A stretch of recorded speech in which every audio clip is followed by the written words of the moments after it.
following tables of values represents a valid mathematical function. To solve this, we rely on a fundamental concept called the X uniqueness rule.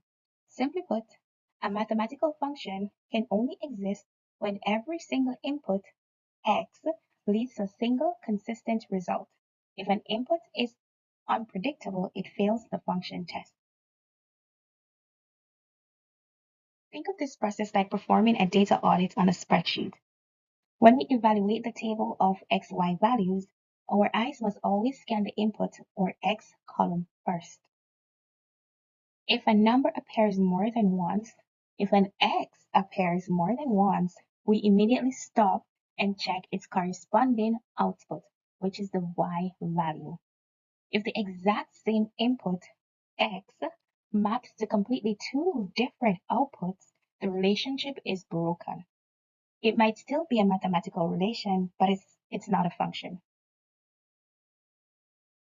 So, to understand why, let's look at the core principles of data integrity. So first, a one-to-one mapping that's perfectly valid. One distinct input goes to exactly one distinct output. Second, a many-to-one mapping is also allowed. What is strictly forbidden is a one-to-many mapping. A single input cannot split or branch into multiple different outputs. Okay, let's take a look at our options. So, option A fails immediately because take a look at the input 2.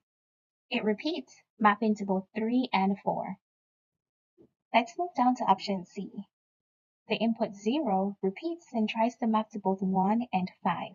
And in option D, 4 repeats, mapping to both 7 and 9. When we look at option B, however, the X values are 1, 3, and 5. Every single input is completely unique. This makes option B the only valid mathematical function in the entire set, and our correct answer.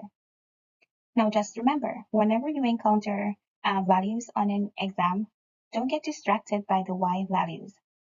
Run your test, take a look at the X, and look for the unique set.